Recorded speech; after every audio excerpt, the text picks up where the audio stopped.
गणेशाय नमः। ओम नमो भगवते वासुदेवाय। ओम शिवाय पार्वती नमः। जय अंबिका माँ गौरी। ओम आदिशक्ति नमो नमः। पिता पुत्र संवाद का आरंभ, जीव की मृत्यु तथा नरक गति का वर्णन। जैमिनी ने पूछा, श्रेष्ठ पक्षियों, प्राणियों की उत्पत्ति और लय कहाँ होते हैं? इस विषय में मुझे संदेह है। मेरे प्रश्न के अनुसार आप लोग इसका समाधान करें। जीव कैसे जन्म लेता है, कैसे मरता है और किस प्रकार गर्भ में पीड़ा सहकर माता के उदर में निवास करता है? फिर गर्भ से बाहर निकलने पर वह किस प्रकार बुद्धि को प्राप्त होता है और मृत्यु काल में किस तरह चैतन्य स्वरूप के द्वारा शरीर से विलग होता है? सभी प्राणी मृत्यु के पश्चात पुण्य और पाप दोनों का फल भोगते हैं, किंतु वह पुण्य और पाप किस प्रकार अपना फल देते हैं, ये सारी बातें मुझे बतलाइए, जिससे मेरा सब संदेह दूर हो जाए। पक्षी बोले, महर्षि, आपने हम लोगों पर बहुत बड़े प्रश्न का भार रख दिया, इसकी कहीं तुलना नहीं है। महाभाग, इस विषय में एक प्राचीन वृतांत सुनिए। पूर्व काल में एक परम बुद्धिमान भृगुवंशी ब्राह्मण थे। उनके सुमिति नाम का एक पुत्र था। वह बड़ा ही शांत और जड़ रूप में रहने वाला था। उपनयन संस्कार हो जाने के बाद उस बालक से उसके पिता ने कहा, सुमति, तुम सभी वेदों को क्रमशः आखोपांत पढ़ो, गुरु की सेवा में लगे रहो और भिक्षा के अन्न का भोजन किया करो। इस प्रकार ब्रह्मचर्य की अवधि पूरी करके गृहस्थ आश्रम में प्रवेश करो और वहाँ उत्तम उत्तम यज्ञों का अनुष्ठान करके अपने मन के अनुरूप संतान उत्पन्न करो। तदंतर वन की शरण लो और वानप्रस्थ के नियमों का पालन करने के पश्चात परिग्रह रहित सर्व स्वत्यागी सन्यासी हो जाओ। ऐसा करने से तुम्हें उस ब्रह्मा की प्राप्ति होगी जहाँ जाकर तुम शोक से मुक्त हो जाओगे। इस प्रकार अनेकों बार कहने पर भी सुमिति जड़ होने के कारण कुछ भी नहीं बोलता था। पिता भी स्नेहवश बारंबार अनेक प्रकार से ये बातें उसके सामने रखते थे। उन्होंने पुत्र प्रेम के कारण मीठी वाणी में अनेक बार उसे लोभ दिखाया। इस प्रकार उनके बार बार कहने पर एक दिन सुमिति ने हंसकर कहा, पिताजी, आज आप जो उपदेश दे रहे हैं उसका मैंने बहुत बार अभ्यास किया है। इसी प्रकार दूसरे दूसरे शास्त्रों और भांति भांति की शिल्प कलाओं का भी सेवन किया है। इस समय मुझे अपने 10,000 से भी अधिक जन्म स्मरण हो आए हैं। खेद, संतोष, क्षय, वृद्धि और उदय का भी मैंने बहुत अनुभव किया है। शत्रु, मित्र और पत्नी के संयोग वियोग भी मुझे देखने को मिले हैं। अनेक प्रकार के माता पिता के भी दर्शन हुए हैं। मैंने हजारों बार सुख और दुख भोगे हैं। कितने ही स्त्रियों के विष्ठा और मूत्र से भरे हुए गर्भ में निवास किया है। सहस्त्रों प्रकार के रोगों की भयानक पीड़ाएं सहन की हैं। गर्भावस्था में मैंने जो अनेकों प्रकार के दुख भोगे हैं, बचपन, जवानी और बुढ़ापे में भी जो क्लेश सहन किए हैं, वह सब मुझे याद आ रहे हैं। ब्राह्मण, क्षत्रिय, वैश्य और शूद्रों की योनियों में, फिर पशु, मृग, कीट और पक्षियों की योनियों में तथा राजसेवकों एवं युद्ध में पराक्रम दिखाने वाले राजाओं के घरों में भी मेरे कई बार जन्म हो चुके हैं। इसी तरह अब की बार आपके घर में भी मैंने जन्म लिया है। मैं बहुत बार मनुष्यों का भृत्य, दास, स्वामी, ईश्वर और दरिद्र रह चुका हूँ। दूसरों ने मुझे और मैंने दूसरों को अनेक बार दान दिए हैं। पिता, माता, सुहृद, भाई और स्त्री इत्यादि के कारण कई बार संतुष्ट हुआ हूँ और कई बार दीन होकर रोते हुए मुझे आंसुओं से मुंह धोना पड़ा है। पिताजी, यूं ही इस संसार चक्र में भटकते हुए मैंने अब वह ज्ञान प्राप्त किया है जो मोक्ष की प्राप्ति कराने वाला है। उस ज्ञान को प्राप्त कर लेने पर अब यह रक, यजु और सामवेदोक्त समस्त क्रियाकलाप गुण शून्य दिखाई देने के कारण मुझे अच्छा नहीं लगता। अतः अब जब ज्ञान प्राप्त हो गया तब वेदों से मुझे क्या प्रयोजन है? अब तो मैं गुरु विज्ञान से परितृप्त, निरीह एवं सदात्मा हूँ। अतः 6 प्रकार के भाव विकार जन्म सत्ता वृद्धि परिणाम क्षय और नाश, दुख सुख हर्ष राग तथा संपूर्ण गुणों से वर्जित उस परम पद रूप ब्रह्मा को प्राप्त होऊंगा। पिताजी, जो राग हर्ष भय उद्वेग क्रोध अमर्ष और वृद्धावस्था से व्याप्त है तथा कुत्ते मृग आदि की योनि में बांधने वाले सैकड़ों बंधनों से युक्त है, उस दुख की परंपरा का परित्याग करके अब मैं चला जाऊंगा। पुत्र की यह बात सुनकर महाभाग पिता का हृदय प्रसन्नता से भर गया। उन्होंने हर्ष और विस्मय से गदगद वाणी में अपने पुत्र से कहा, बेटा, तुम यह क्या कहते हो? तुम्हें कहाँ से ज्ञान प्राप्त हो गया? पहले तुम में जड़ता क्यों थी और इस समय ज्ञान कहाँ से जग उठा? क्या यह मुनियों अथवा देवताओं के दिए हुए साप का विकार था, जिससे पहले तुम्हारा ज्ञान छिप गया था और इस समय पुनः प्रकट हो गया? मैं यह सारा रहस्य सुनना चाहता हूँ। इसके लिए मेरे मन में बड़ा कौतूहल है। बेटा, तुम पर पहले जो कुछ बातें बीत चुका है वह सब मुझे बताओ। पुत्र ने कहा, पिताजी, मेरा जो यह सुख और दुख देने वाला पूर्व वृतांत है उसे सुनिए। इस जन्म के पहले पूर्व जन्म में मैं जो कुछ था वह सब बताता हूँ। पूर्व काल में मैं परमात्मा के ध्यान में मन लगाने वाला एक ब्राह्मण था। आत्मविद्या के विचार में प्रकाष्ठा को पहुंचा हुआ था। मैं सदा योग साधन में संलग्न रहता था। निरंतर अभ्यास में लगने, सत्पुरुषों का संग करने, अपने स्वभाव से ही विचार परायण होने, तत्वमसि आदि महावाक्यों की विचारने और तत्व पदार्थ के शोधन करने आदि के कारण उस परमात्म तत्व में ही मेरी परम प्रीति हो गई। फिर मैं शिष्यों के संदेह का निवारण करने वाला आचार्य बन गया। फिर बहुत समय के पश्चात मैं एकांत सेवी हो गया, किंतु देवात अज्ञान से सद्भाव का नाश हो जाने के कारण प्रमाद में पड़कर मेरी मृत्यु हो गई। तथापि मृत्यु काल से लेकर अब तक मेरी स्मरण शक्ति का लोप नहीं हुआ।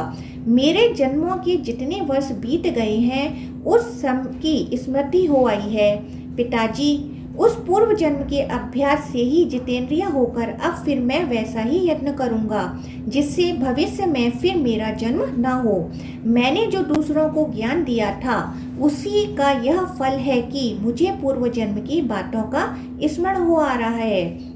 केवल त्रय धर्म कर्म कांड का सहारा लेने वाले मनुष्यों को इसकी प्राप्ति नहीं होती।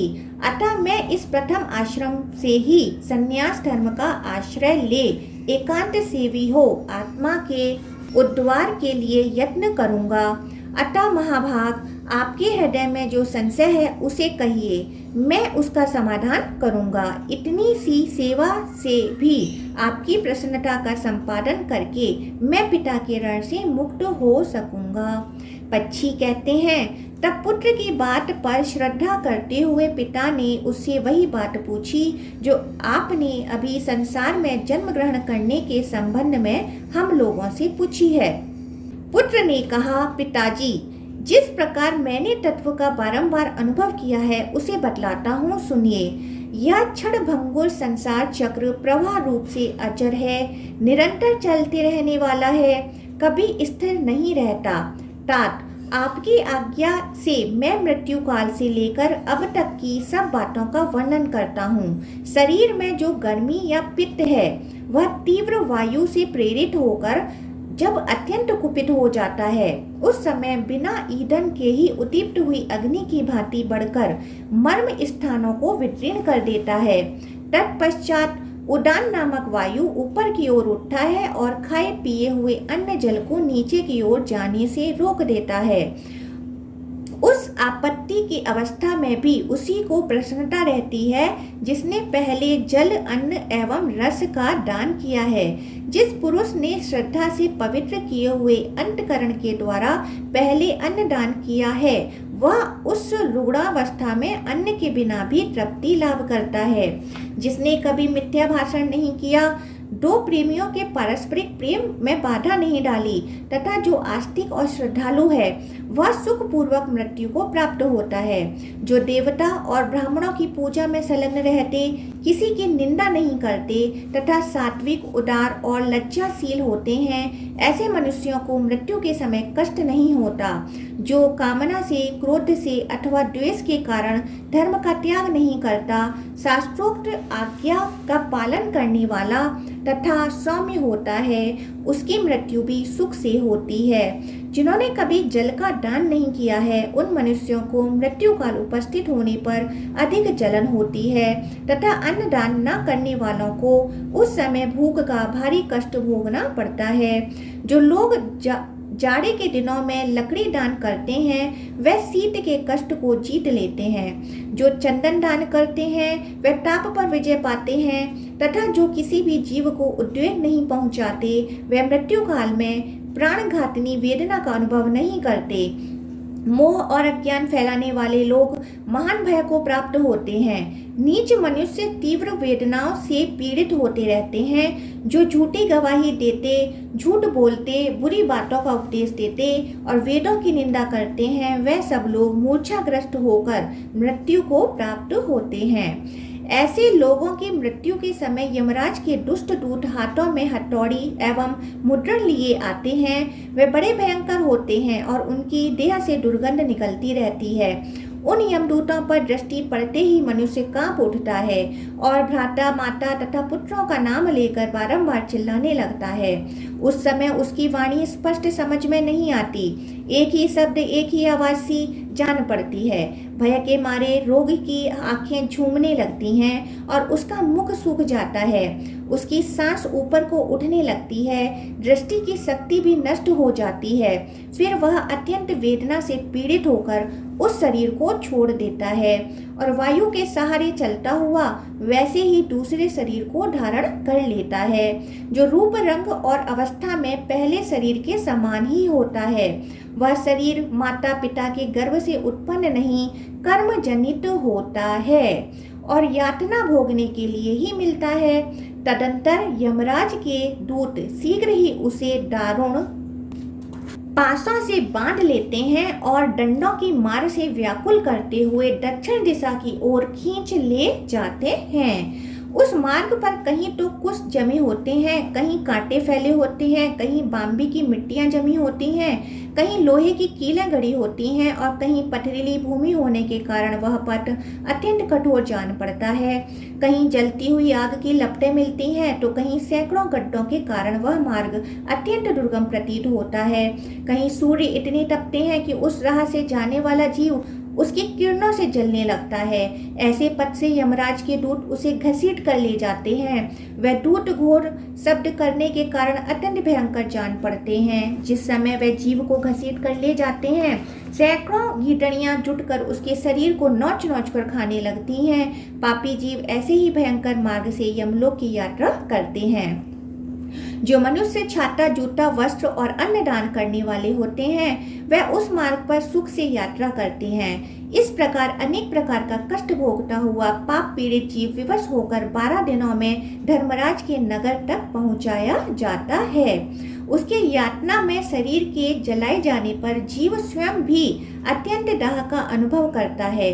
उसी प्रकार मारे और काटे जाने पर भी उसे अत्यंत भयंकर वेदना होती है। अधिक देर तक जल में भिगोए जाने के कारण भी जीव को भारी दुख उठाना पड़ता है। इस प्रकार दूसरे शरीर को प्राप्त होने पर भी उसे अपने कर्मों के फल स्वरूप कष्ट भोगने पड़ते हैं। उसके भाई बंधु जो तिल और जल की अंजलि देते तथा पिंड दान करते हैं, वही उस मार्ग पर जाते समय उसे खाने को मिलता है। भाई बंधु यदि अशौच के भीतर तेल लगावे और उबटन मलवावे तो उसी से जीव का पोषण किया जाता है, अर्थात वह मैल ही उन्हें खानी पड़ती है।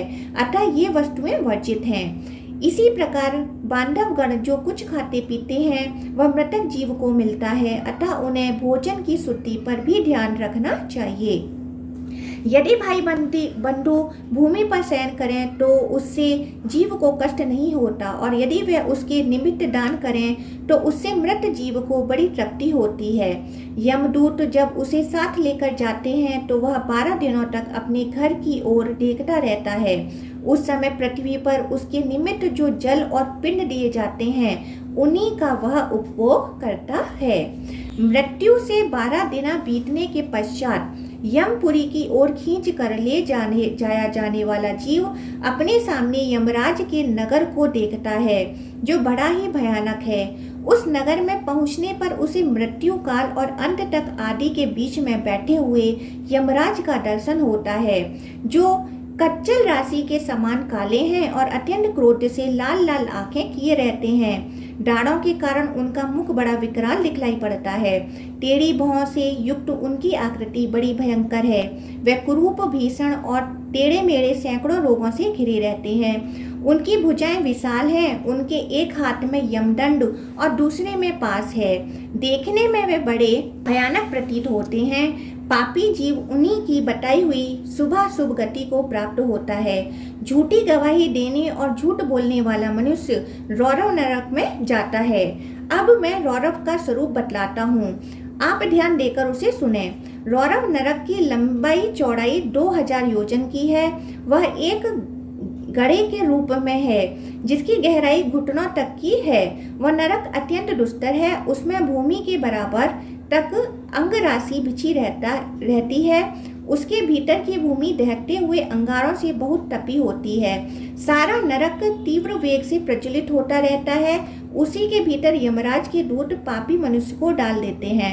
वह धधकती हुई आग में जब जलने लगता है तो इधर उधर दौड़ता है, किंतु पग पग पर उसका पैर जल भुनकर राख होता रहता है।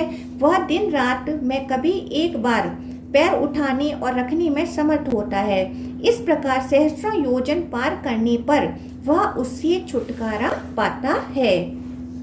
फिर दूसरे पापों की शुद्धि के लिए उसे वैसे ही अन्य नरकों में जाना पड़ता है। इस प्रकार सब नरकों में यातना भोग कर निकलने के बाद पापी जीव तिर्यक योनि में जन्म लेता है।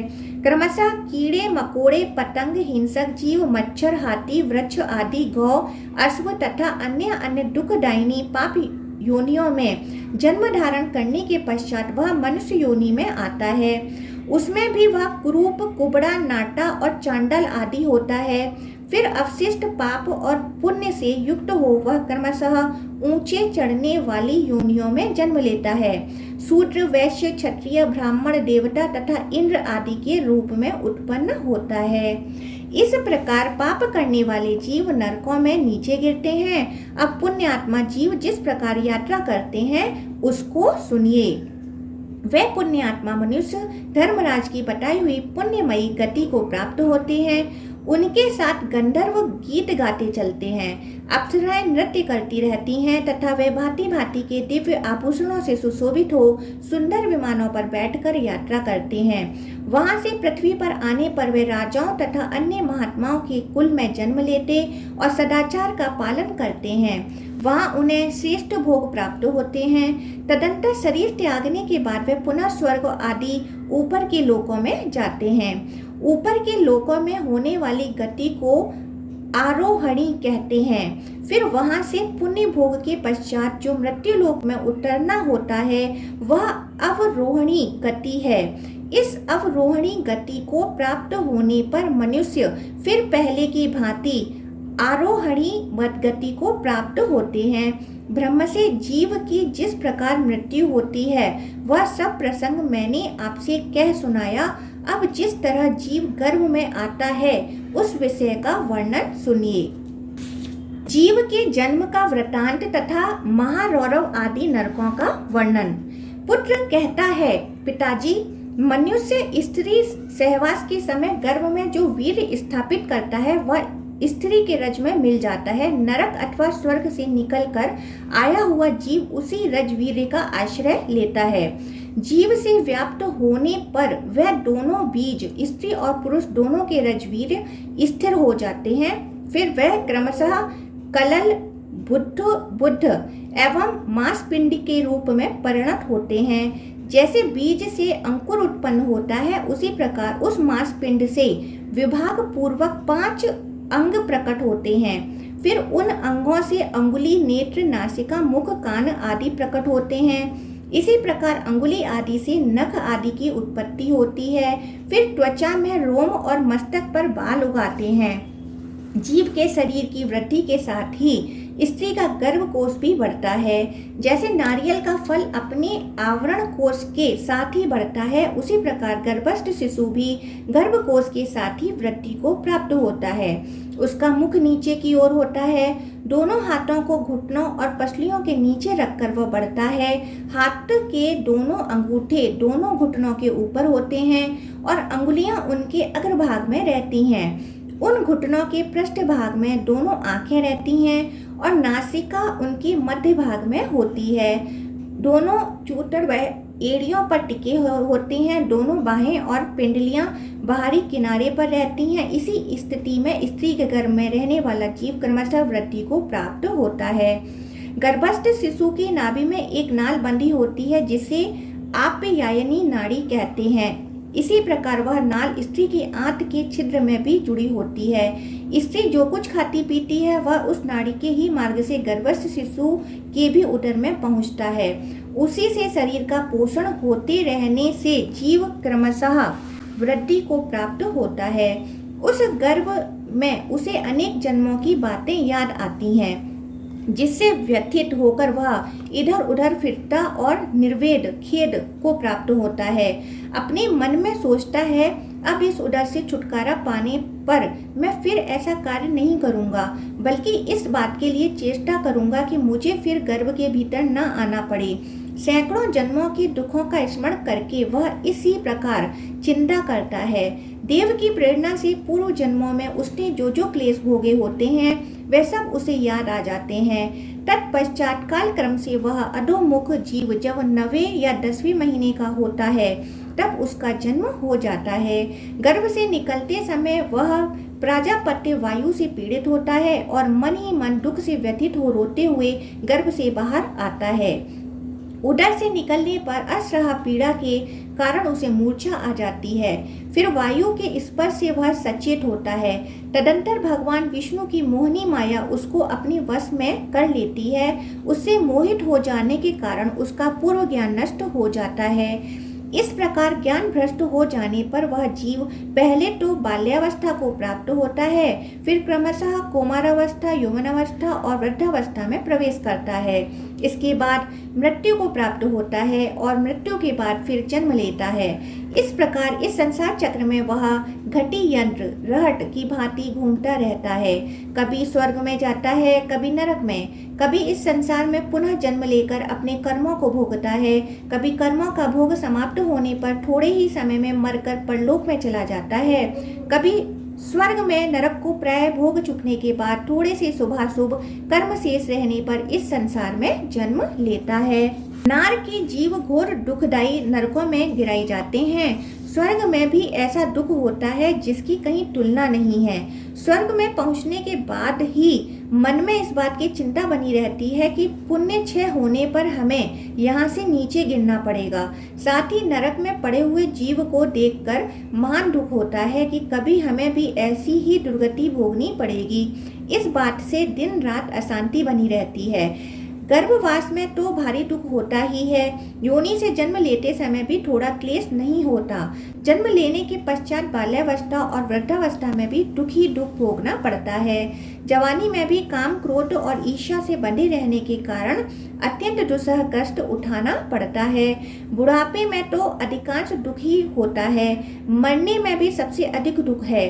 यमदूतों द्वारा घसीट कर ले जाए जाने और नरक में गिराए जाने पर जो महान क्लेश होता है उसकी चर्चा हो चुकी है। यहाँ से लौटने पर फिर गर्भवास, जन्म, मृत्यु तथा नरक का क्रम चालू हो जाता है। इस तरह जीव प्राकृत बंधनों में बंध कर घटी यंत्र की भांति इस संसार चक्र में घूमते रहते हैं। पिताजी, मैंने आपसे रौरव नामक प्रथम नरक का वर्णन किया है। अब महारौरव का वर्णन सुनिए। इसका विस्तार सब ओर से 12,000 योजन है। वहाँ की भूमि तांबे की है, जिसके नीचे आग धधकती रहती है। उसकी आंच से तपकर वह सारी ताम्रमयी भूमि चमकती हुई बिजली के सामने समान ज्योतिर्मय दिखाई देती है। उसकी ओर देखना और स्पर्श आदि करना अत्यंत भयंकर है। यमराज के दूत हाथ और पैर बांधकर पापी जीव को उसके भीतर डाल देते हैं और वह लौटता हुआ आगे बढ़ता है। मार्ग में कौवे, बगुले, बिच्छू, मच्छर और गिद्ध उसे जल्दी जल्दी नोच खाते हैं। उसमें जलते समय वह व्याकुल हो होकर छटपटाता है और बारंबार अरे बाप, अरे मैया, हाय भैया, हाथ हाथ आदि की रट लगाता हुआ करुण क्रंदन करता है, किंतु उसे तनिक भी शांति नहीं मिलती। इसी प्रकार उसमें पड़े हुए जीव जिन्होंने दूषित बुद्धि के कारण पाप किए हैं 10 करोड़ वर्ष बीतने पर उससे छुटकारा पाते हैं। इसके सिवा तम नामक एक दूसरा नरक है जहाँ स्वभाव से ही कड़ाके की सर्दी पड़ती है। उसका विस्तार भी महारौरव के ही बराबर है, किंतु वह घोर अंधकार से आच्छादित रहता है। वह पापी मनुष्य सर्दी से कष्ट पाकर भयानक अंधकार में दौड़ते हैं और एक दूसरे से भिड़कर लिपटते रहते हैं। जाड़े के कष्ट से कांपकर कटकटाते हुए उनके दांत टूट जाते हैं। भूख प्यास भी बड़े जोर की लगती है। इसी प्रकार अन्य उपद्रव भी होते रहते हैं और ओलों के साथ बहने वाली भयंकर वायु शरीर में लगकर हड्डियों को चूर किए देती है और उनसे जो मज्जा तथा रक्त गिरता है उसी को वे क्षुधातुर प्राणी खाते हैं। एक दूसरे के शरीर से सटकर वे परस्पर रक्त चाटा करते हैं। इसी प्रकार जब तक पापों का भोग समाप्त नहीं हो जाता तब तक वहाँ भी मनुष्यों को अंधकार में महान कष्ट भोगना पड़ता है। इससे भिन्न एक निकृंतन नामक नरक है जो सब नरकों में प्रधान है। उसमें कुम्हार की चाक के समान बहुत से चक्र निरंतर घूमते रहते हैं। यमराज के दूत पापी जीव को उन चक्रों पर चढ़ा देते और अपनी अंगुलियों में कालसूत्र लेकर उसी के द्वारा उनके पैर से लेकर मस्तक तक प्रत्येक अंग काटा करते हैं। फिर भी उन पापियों के प्राण नहीं निकलते। उनके शरीर के सैकड़ों टुकड़े हो जाते हैं, किंतु फिर वे जुड़कर एक हो जाते हैं। इस प्रकार पापी जीव हजारों वर्षों तक वहां काटे जाते हैं। यह यातना उन्हें तब तक दी जाती है जब तक कि उनके सारे पापों का नाश नहीं हो जाता। अब अप्रतिष्ठ नामक नरक का वर्णन सुनिए, जिसमें पड़े हुए जीवों को असह्य दुख का अनुभव करना पड़ता है। वहाँ भी वही कुलाल चक्र होते हैं, साथ ही दूसरी ओर घटी यंत्र भी बने होते हैं जो पापी मनुष्यों को दुख पहुंचाने के लिए बनाए गए हैं। वहाँ कुछ मनुष्य उन चक्रों पर चढ़ाकर घुमाए जाते हैं। हजारों वर्षों तक उन्हें बीच में विश्राम नहीं मिलता। इसी प्रकार दूसरे पापी घटी यंत्रों में बांध दिए जाते हैं, ठीक उसी तरह जैसे रहट में छोटे छोटे घड़े बंधे होते हैं। वहाँ बंधे हुए मनुष्य उन यंत्रों के साथ में जब घूमने लगते हैं तो बारंबार रक्त वमन करते हैं। उनके मुख से लार गिरती है और नेत्रों से अश्रु झरते रहते हैं। उस समय उन्हें इतना दुख होता है जो जीव मात्र के लिए असह्य है।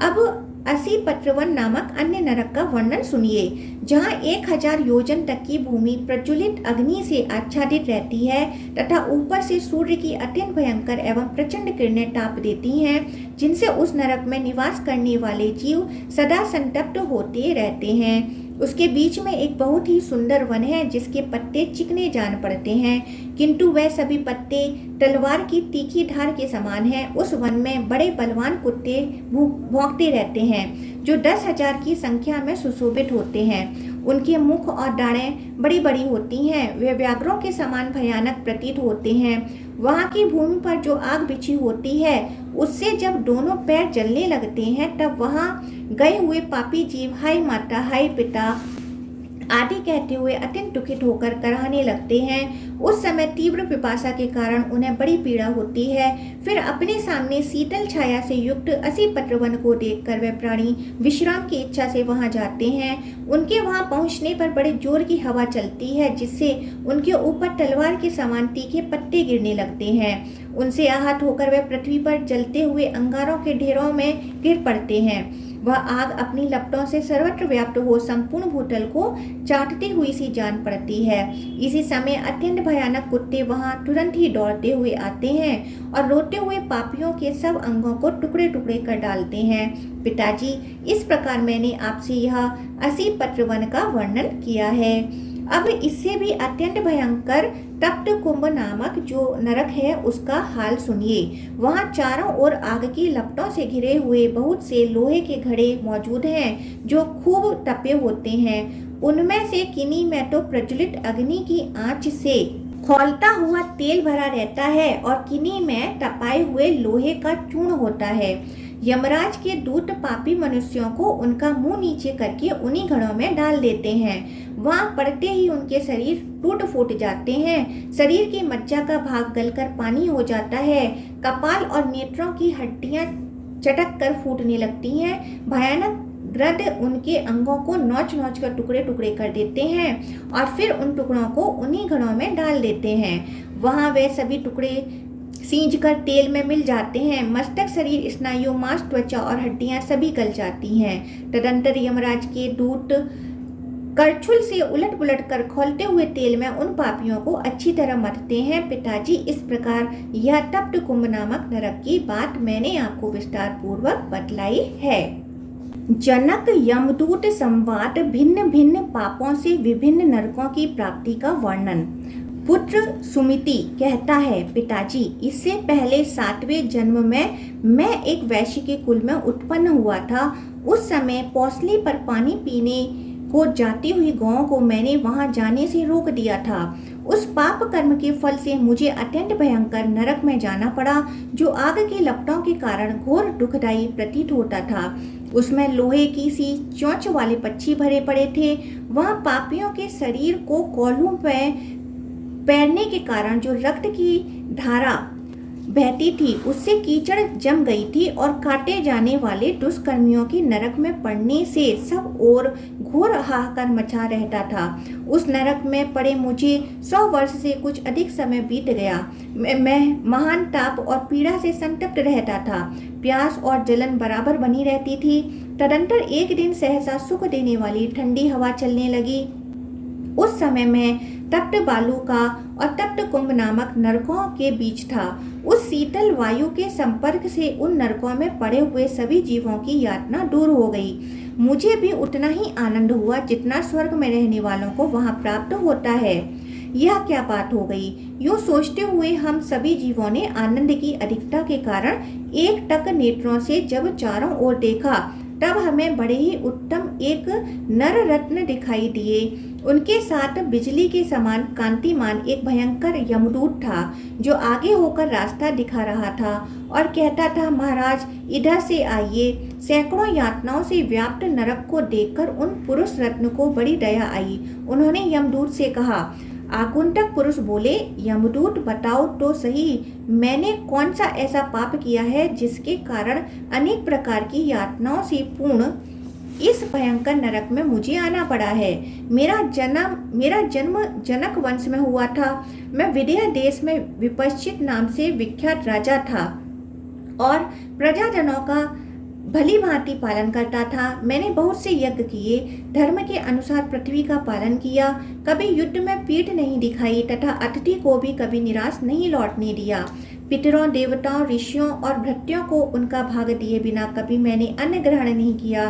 पराई स्त्री और पराई धन और आदि की अभिलाषा मेरे मन में कभी नहीं हुई। जैसे गायें पानी पीने की इच्छा से स्वयं ही पौंसले पर चली जाती हैं, उसी प्रकार पर्व के समय पितर और पुण्यतिथि आने पर देवता स्वयं ही अपना भाग लेने को मनुष्य के पास आते हैं। जिस गृहस्थ के घर से वे लंबी सांस लेकर निराश लौट जाते हैं, उसके इष्ट और पूर्त दोनों प्रकार के धर्म नष्ट हो जाते हैं। पितरों के दुखपूर्ण उच्छ्वास से 7 जन्मों का पुण्य नष्ट होता है और देवताओं का निश्वास 3 जन्मों का पुण्य क्षीण कर देता है। इसमें तनिक भी संदेह नहीं है। इसलिए मैं देव कर्म और पितृ कर्म के लिए सदा ही सावधान रहता था। ऐसी दशा में मुझे इस अत्यंत दारुण नरक में कैसे आना पड़ा? उन महात्मा के इस प्रकार पूछने पर यमराज का दूत देखने में भयंकर होने पर भी हम लोगों के सुनते सुनते विनय युक्त वाणी में बोला। यमदूत ने कहा, महाराज, आप जैसा कहते हैं वह सब ठीक है, उसमें तनिक भी संदेह के लिए स्थान नहीं है, किंतु आपके द्वारा एक छोटा सा पाप भी बन गया है। मैं उसे याद दिलाता हूँ। विदर्भ राजकुमारी पीवरी, जो आपकी पत्नी थी, एक समय ऋतुमती हुई थी, किंतु उस अवसर पर केकय राजकुमारी सुशोभना में आसक्त होने के कारण आपने उसके ऋतुकाल की ऋतुकाल को सफल नहीं बनाया। वह आपके समागम सुख से वंचित रह गई। ऋतुकाल का उल्लंघन करने के कारण ही आपको ऐसे भयंकर नरक तक आना पड़ा है। जो धर्मात्मा पुरुष काम में आसक्त होकर स्त्री के ऋतुकाल का उल्लंघन करता है, वह पितरों को का ऋणी होने से पाप को प्राप्त हो नरक में पड़ता है। राजन, इतना ही आपका पाप है, इसके अतिरिक्त और कोई पाप नहीं है। इसलिए आइए अब पुण्य लोक का उपभोग करने के लिए चलिए।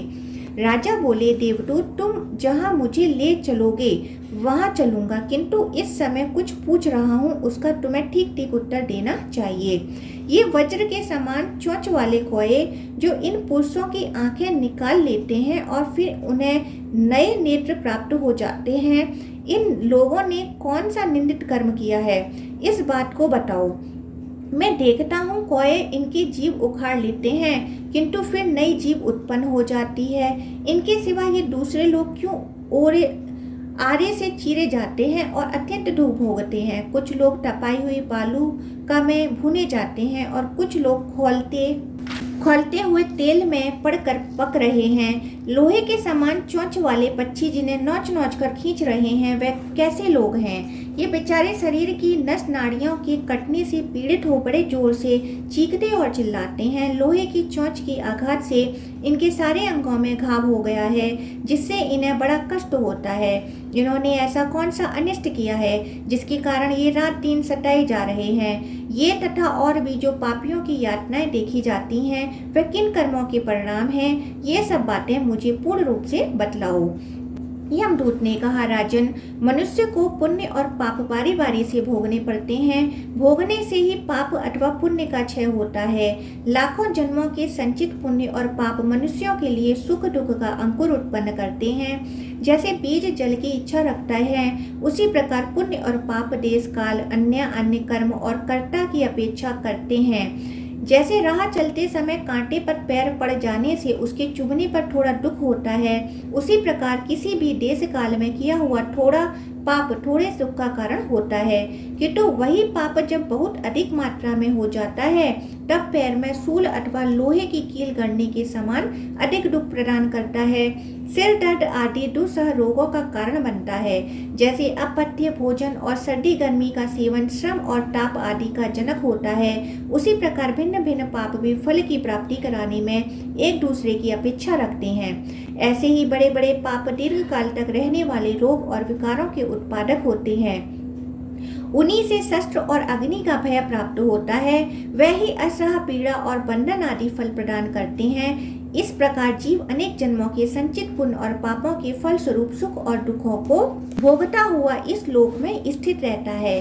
राजन, जैसे नरकों में पड़े हुए जीव अपने घोर महापाप का फल भोगते हैं, उसी प्रकार ये स्वर्ग लोक में देवताओं के साथ रहकर गंधर्व सिद्ध और अप्सराओं के संगीत आदि का सुख उठाए हुए पुण्यों का उपभोग करते हैं। देवता, मनुष्य और पशु पक्षियों की योनि में जन्म लेकर जीव अपने पुण्य पाप जनित सुख दुख रूप शुभाशुभ फलों को भोगता है।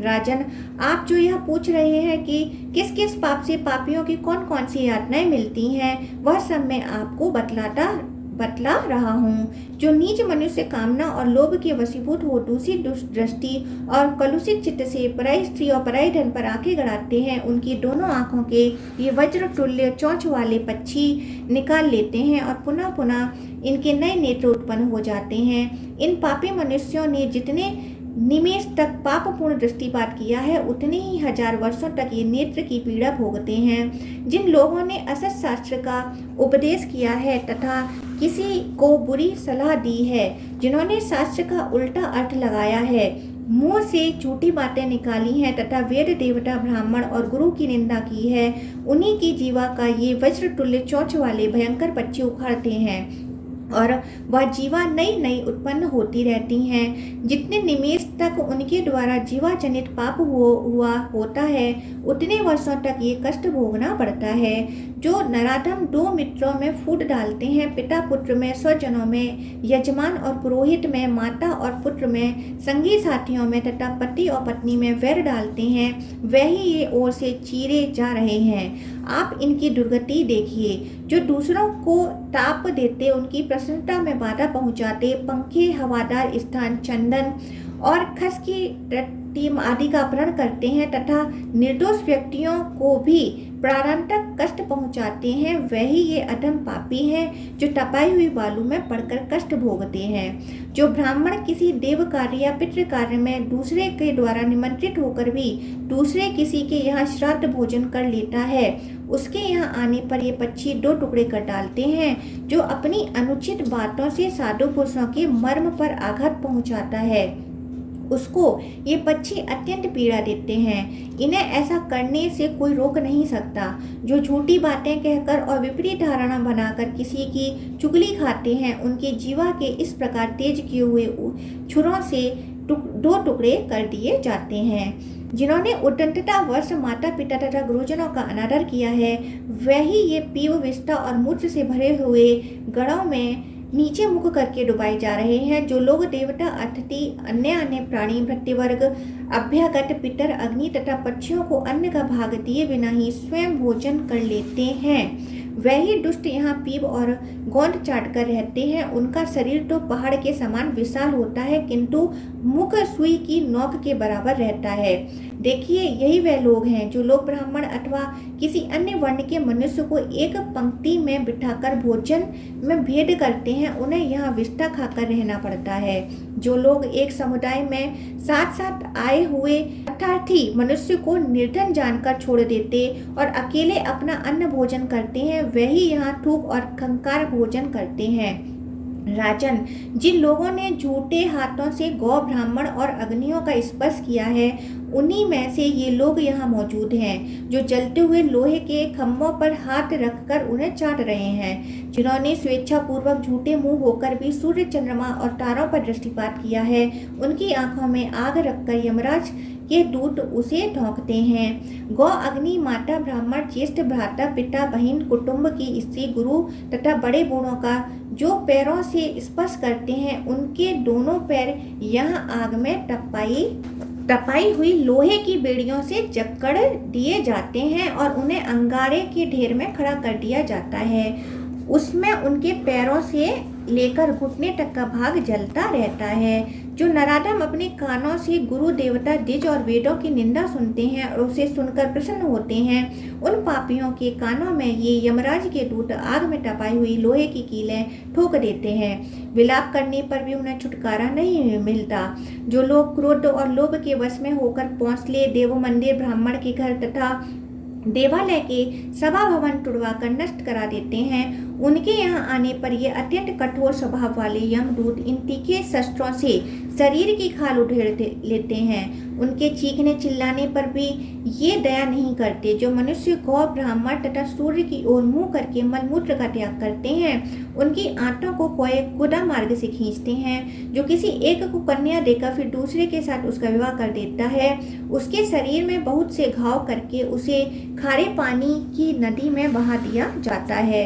जो मनुष्य दुर्भिक्ष अथवा संकट काल में अपने पुत्र, भृत्य, पत्नी आदि तथा बंधु वर्ग को अकिंचन जानकर भी त्याग देता और केवल अपना पेट पालने में लग जाता है, वह भी जब इस लोक में आता है तो यमराज के दूत भूख लगने पर उसके मुख में उसके ही शरीर का मांस नोचकर डाल देते हैं और वही उसे खाना पड़ता है। जो अपने शरण में आए हुए तथा अपनी ही दी हुई वृत्ति से जीविका चलाने वाले मनुष्यों को लोभवश त्याग देता है, वह भी यमदूतों द्वारा इसी प्रकार कोलों में पैर जाने के कारण यंत्रणा भोगता है।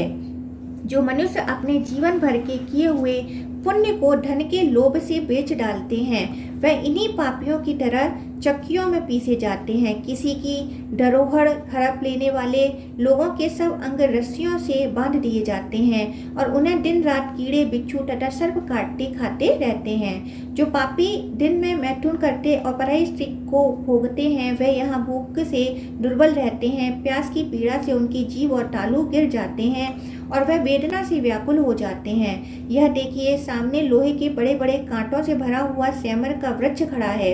इस पर चढ़ाए हुए पापियों के सब अंग विकीर्ण हो गए हैं और अधिक मात्रा में गिरते हुए खून से ये लटपट हो रहे हैं। नरश्रेष्ठ, इधर दृष्टि डालिए, ये पराई स्त्रियों का सतीत्व नष्ट करने वाले लोग हैं। इन्हें यमराज के दूत घड़िया में रखकर गला रहे हैं। जो उद्दंड मनुष्य गुरु को नीचे बिठाकर और स्वयं ऊंचे आसन पर बैठकर अध्ययन करता अथवा शिल्प कला की शिक्षा ग्रहण करता है, वह इसी प्रकार अपने मस्तक पर शिला का भारी भार ढोता हुआ क्लेश पाता है।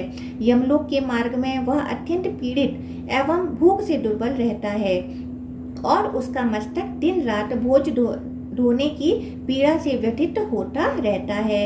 जिन्होंने जल में मूत्र, थूक और विष्ठा का त्याग किया है, वह ही लोग इस समय थूक, विष्ठा और मूत्र से भरे हुए दुर्गंध युक्त नरक में पड़े हैं। ये लोग जो भूख से व्याकुल होने पर एक दूसरे का मांस खा रहे हैं, इन्होंने पूर्व काल में अतिथियों को भोजन दिए बिना ही भोजन किया है।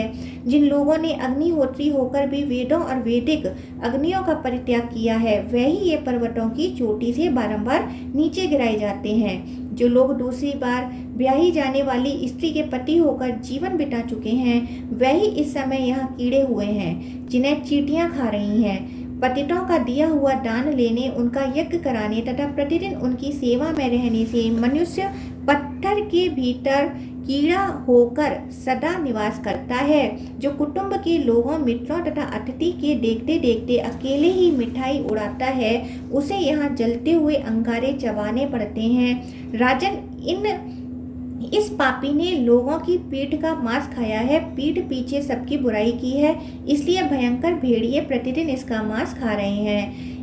इस नीच ने उपकार करने वाले लोगों के साथ कृतज्ञता की है, अतएव यह भूख से व्याकुल तथा अंधा, बहरा और गूंगा होकर भटक रहा है। इस खोटी बुद्धि वाले कृतज्ञ ने अपने मित्रों की बुराई की है, इसलिए यह तप्त कुंभ नरक में गिर रहा है। इसके बाद चक्कियों में पीसा जाएगा, फिर तपाई हुई बालू में भूना जाएगा, इसके बाद कोलू में पैरा जाएगा, तत्पश्चात 80 पटवन में इसे यातना दी जाएगी, फिर और आरे से यह चीरा जाएगा, तदंतर काल सूत्र से काटा जाएगा। इसके बाद और भी बहुत से यातनाएं इसे भोगनी पड़ेंगी। इस पर भी मित्रों के साथ विश्वासघात करने के पाप से इसका उद्धार कैसे होगा, यह मैं भी नहीं जानता। जो ब्राह्मण एक दूसरे से मिलकर सदा श्राद्ध अन्न भोजन करने में ही आसक्त रहते हैं, उन्हें दुष्ट सर्पों के सर्वांग से निकला हुआ फैन पीना पड़ता है। सुवर्ण की चोरी करने वाले, ब्रह्मा हत्यारे, शराबी तथा गुरु पत्नीगामी, ये चारों प्रकार के महापापी नीचे और ऊपर धधकती हुई आग के बीच में झोंककर सब ओर से जलाए जाते हैं। इस अवस्था में उन्हें कई हजार वर्षों तक रहना पड़ता है। तदंतर वे मनुष्य योनि में उत्पन्न होते तथा कोढ़ एवं यक्ष्मा आदि रोगों से युक्त रहते हैं। वे मरने के बाद फिर नरक में जाते हैं और पुनः इसी प्रकार नरक से लौटने पर रोग युक्त जन्म धारण करते हैं। इस प्रकार कल्प के अंत तक उनके आवागमन का यह चक्र चलता रहता है। गौ की हत्या करने वाला मनुष्य 3 जन्मों तक नीच से नीच नरकों में पड़ता है। अन्य सभी उपपातकों का फल भी ऐसा ही निश्चय किया गया है। नरक से निकले हुए पापी जीव जिन पातकों के कारण जिस योनियों में जन्म लेते हैं, वह सब मैं बतला रहा हूँ, आप ध्यान देकर सुने। पापों के अनुसार भिन्न भिन्न योनियों की प्राप्ति तथा विपश्चित के पुण्य दान से पापियों का उद्धार। यमदूत कहता है, राजन, पतित से दान लेने पर ब्राह्मण गधे की योनि में जाता है। पतित का यज्ञ कराने वाला द्विज नरक से लौटने पर कीड़ा होता है। अपने गुरु के साथ छल करने पर उसे कुत्ते की योनि में जन्म लेना पड़ता है तथा गुरु की पत्नी और उनके धन को मन ही मन लेने की इच्छा होने पर भी उसे निसंदेह यही दंड मिलता है। माता पिता का अपमान करने वाला मनुष्य उनके प्रति कटु वचन कहने से मैना की योनि में जन्म लेता है। भाई की स्त्री का अपमान करने वाला कबूतर होता है और उसे पीड़ा देने वाला मनुष्य कछुए की योनि में जन्म लेता है। जो मालिक का अन्न तो खाता है किंतु उसका अभीष्ट साधन नहीं करता, वह मुआच्छन्न मनुष्य मरने के बाद वानर होता है। धरोहर हड़पने वाला मनुष्य नरक से लौटने पर कीड़ा होता है और दूसरे का दोष देखने वाला पुरुष नरक से निकलकर राक्षस होता है। विश्वासघाती मनुष्य को मछली की योनि में जन्म लेना पड़ता है। जो मनुष्य अज्ञानवश धान, जौ, तिल, उड़द, कुल्थी, सरसों, चना, मटर, कलमी, धान, मूंग, गेहूं, तीसी तथा दूसरे अनाजों की चोरी करता है वह नेवले के समान बड़े मुंह का चूहा होता है। पराई स्त्री के साथ संभोग करने से मनुष्य भयंकर भेड़िया होता है। उसके बाद क्रमशः कुत्ता, सियार, बगुला, गिद्ध, सांप तथा कोए की योनि में जन्म लेता है। जो खोटी बुद्धि वाला पापी मनुष्य अपने भाई की स्त्री के साथ बलात्कार करता है वह नरक से लौटने पर कोयल होता है तथा जो पापी काम के अधीन होकर मित्र तथा राजा की पत्नी के साथ सहवास करता है वह सुअर होता है। यज्ञ, दान और विवाह में विघ्न डालने वाला तथा कन्या का दोबारा दान करने वाला पुरुष कीड़ा होता है। जो देवता, पितर और ब्राह्मणों को दिए बिना ही अन्न भोजन करता है वह नरक से निकलने पर कौआ होता है। जो पिता के समान पूजनीय बड़े भाई का अपमान करता है वह नरक से निकलने पर क्रौंच पक्षी की योनि में जन्म लेता है। ब्राह्मण की स्त्री के साथ सहवास करने वाला शूद्र भी कीड़े की योनि में जन्म लेता है। यदि उसने ब्राह्मण के गर्भ से संतान उत्पन्न कर दिया हो तो वह काठ के भीतर रहने वाला कीड़ा होता है। उसके बाद क्रमशः सुअर, कृमि, विष्ठा का कीड़ा और चांडाल होता है। जो नीच मनुष्य अकृतज्ञ एवं कृतज्ञ होता है वह नरक से निकलने पर कृमि, कीट, पतंग, बिच्छू, मछली, कौआ, कछुआ और चांडाल होता है। शस्त्रहीन पुरुष की हत्या करने वाला मनुष्य गधा होता है। स्त्री और बालकों की हत्या करने वाले कीड़े की योनि में जन्म होता है। भोजन की चोरी करने से मक्खी की योनि में जाना पड़ता है। उसमें भी जो भोजन के विशेष भेद हैं उन्हें चुराने के पृथक पृथक फल सुनिए। साधारण अन्न चुराने वाला मनुष्य नरक से छूटने पर बिल्ली की योनि में जन्म लेता है। तिल चूर्ण मिश्रित अन्न का अपहरण करने से मनुष्य को चूहे की योनि में जाना पड़ता है। घी चुराने वाला नेवला होता है। नमक की चोरी करने पर जल काग की और दही चुराने पर कीड़े की योनि में जन्म होता है। दूध की चोरी करने से बगुले की योनि मिलती है। जो तेल चुराता है वह तेल पीने वाला कीड़ा होता है। मधु चुराने वाला मनुष्य डांस और पुआ चुराने वाला चींटी होता है। हविष्यान्न की चोरी करने वाला बिस्टुइया होता है। लोहा चुराने वाला पापात्मा कौआ होता है। कांसे का अपहरण करने से हरियल पक्षी की योनि मिलती है और चांदी का बर्तन चुराने से कबूतर होना पड़ता है। सुवर्ण का पात्र चुराने वाला मनुष्य कीड़े की योनि में जन्म लेता है। रेशमी वस्त्र की चोरी करने पर चकवे की योनि मिलती है तथा रेशम का कीड़ा भी होना पड़ता है। हरिण के रोए से बना हुआ वस्त्र, महीन वस्त्र, भेड़ और बकरी के रोए से बना हुआ वस्त्र तथा पाटंबर चुराने पर तोते की योनि मिलती है। रुई का बना हुआ वस्त्र चुराने से क्रौंच और अग्नि के अपहरण से बगुला अथवा गधा होना पड़ता है। अंगराग और पत्तियों का साग चुराने वाला मोर होता है। लाल वस्त्र की चोरी करने वाले को चकवे की योनि मिलती है। उत्तम सुगंध युक्त पदार्थों की चोरी करने पर छुछुंदर और वस्त्र का अपहरण करने पर खरगोश की योनि में जाना पड़ता है। फल चुराने वाला नपुंसक और काष्ठ की चोरी करने वाला घुन होता है। फूल चुराने वाला दरिद्र और वाहन का अपहरण करने वाला पंगु होता है। साग चुराने वाला हारेत और पानी की चोरी करने वाला पपिया होता है। जो भूमि का अपहरण करता है वह अत्यंत भयंकर रौरव आदि नरकों में जाकर वहां से लौटने के बाद क्रमशः तृण, झाड़ी, लता, बेल और बांस का वृक्ष होता है। फिर थोड़ा सा पाप शेष रहने पर वह मनुष्य की योनि में आता है। जो बैल के अंडकोश का छेदन करता है वह नपुंसक होता है और इसी रूप में 21 जन्म बिताने के पश्चात वह क्रमशः कृमि, कीट, पतंग, पक्षी, जलचर, जीव तथा मृग होता है। इसके बाद बैल का शरीर धारण करने के बाद चांडाल और डोम आदि घृणित योनियों में जन्म लेता है। मनुष्य योनि में वह पंगु, अंधा, बहरा, कोढ़ी, राजयक्ष्मा से पीड़ित तथा मुख, नेत्र एवं गुदा के रोगों से ग्रस्त रहता है। इतना ही नहीं उसे मिर्गी का भी रोग होता है तथा वह शूद्र की योनि में भी जन्म लेता है। गाय और सोने की चोरी करने वालों की दुर्गति का भी यही क्रम है। गुरु को दक्षिणा न देकर उनकी विद्या का अपहरण करने वाले छात्र भी इसी गति को प्राप्त होते हैं। जो मनुष्य किसी दूसरे की स्त्री को लाकर दूसरे को दे देता है वह मूर्ख नरक की यातनाओं से छूटने पर नपुंसक होता है। जो मनुष्य अग्नि को प्रज्वलित किए बिना ही उसमें हवन करता है वह अजीर्णता के रोग से पीड़ित एवं मंदाग्नि की बीमारी से युक्त होता है। दूसरे की निंदा करना, कृतज्ञता, दूसरे के गुप्त भेदों को खोलना, निष्ठुरता दिखाना, निर्दय होना, पराई स्त्री का सेवन करना, दूसरे का धन हड़प लेना, अपवित्र रहना, देवताओं की निंदा करना, सतता पूर्वक मनुष्यों को ठगना, कंजूसी करना, मनुष्यों के प्राण लेना तथा और भी जितने निषिद्ध कर्म हैं उनमें निरंतर प्रवृत्त रहना, ये सब नरक भोग कर लौटे हुए मनुष्यों की पहचान है।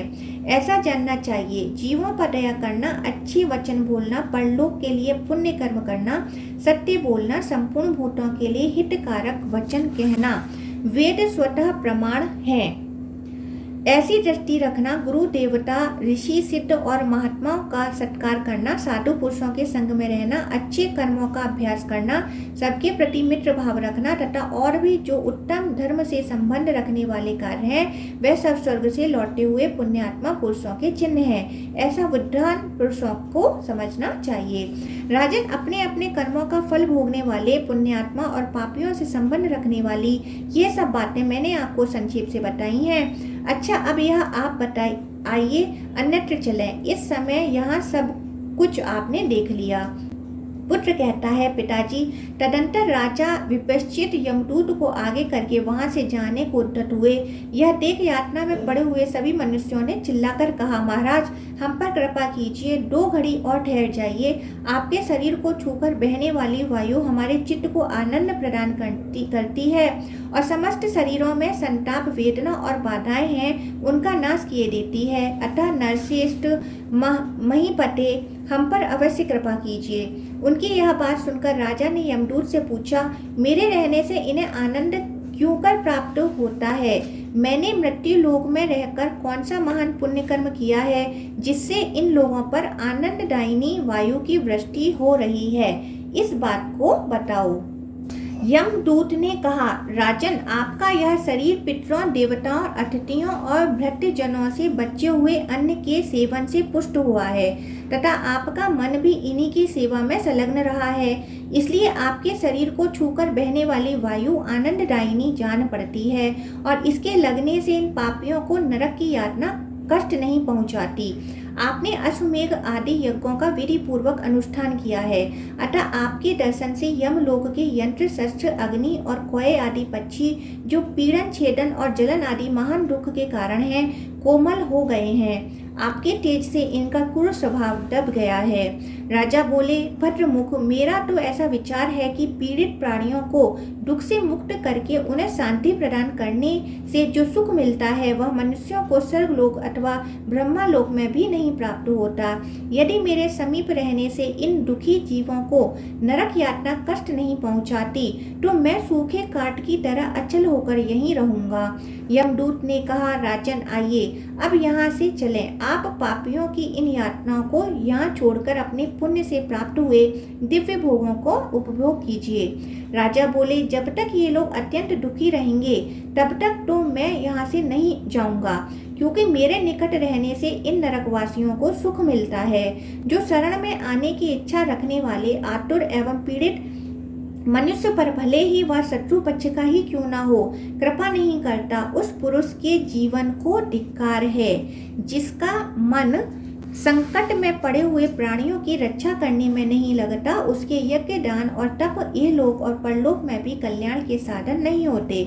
जिसका हृदय बालक, वृद्ध तथा आतुर प्राणियों के प्रति कठोरता धारण करता है, मैं उसे मनुष्य नहीं मानता, वह तो निरा राक्षस है।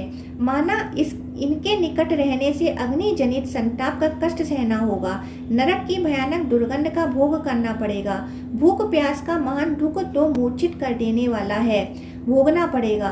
तथापि इन दुखियों की रक्षा करने में जो सुख है उसे मैं स्वर्गीय सुख से भी बढ़कर मानता हूँ। यदि अकेले मेरे दुखी होने से बहुत से आर्त मनुष्यों को सुख प्राप्त होता है तो मुझे कौन सा सुख नहीं मिला।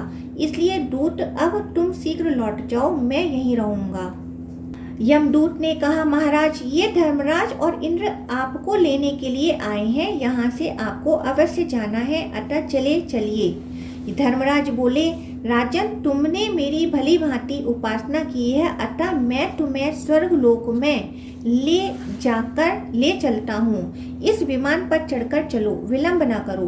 राजा ने कहा, धर्मराज, यहाँ नरक में हजारों मनुष्य कष्ट भोगते हैं और मुझे लक्ष्य करके आर्त भाव से त्राही त्राही पुकार रहे हैं, इसलिए मैं यहाँ से नहीं जाऊंगा। देवराज इंद्र और धर्म, यदि आप दोनों जानते हो कि मेरा पुण्य कितना है तो उसे बताने की कृपा करें। धर्म बोले, महाराज, जिस प्रकार समुद्र के जल बिंदु, आकाश के तारे, वर्षा की धाराएं, गंगा की बालुका के कण तथा जल की बूंदें आदि असंख्य हैं, उसी प्रकार तुम्हारे पुण्य की भी कोई नियत संख्या नहीं हो सकती।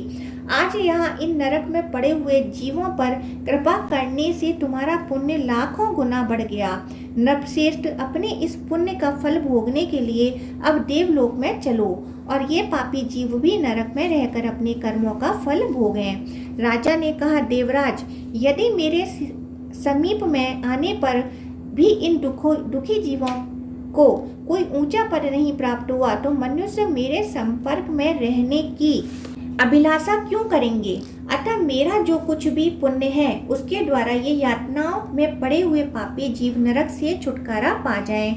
इंद्र बोले, राजन, इस उदारता के कारण तुमने और भी ऊंचा स्थान प्राप्त कर लिया। देखो, ये पापी जीव भी नरक से मुक्त हो गए। पुत्र कहता है, पिताजी, तदंतर राजा विपश्चित के ऊपर फूलों की वर्षा होने लगी और स्वयं भगवान विष्णु उन्हें विमान में बिठाकर दिव्य धाम में ले गए। उस समय मैं तथा और भी जितने पापी जीव थे वे सब नरक यातना से छूटकर अपने अपने कर्म फल के अनुसार भिन्न भिन्न योनियों में चले गए। द्विजश्रेष्ठ, इस प्रकार मैंने इन नरकों का वर्णन किया। साथ ही पूर्व काल में मैंने जैसा अनुभव किया था उसके अनुसार जिस जिस पाप के कारण मनुष्य जिस जिस योनि में जाता है वह सब भी बतला दिया।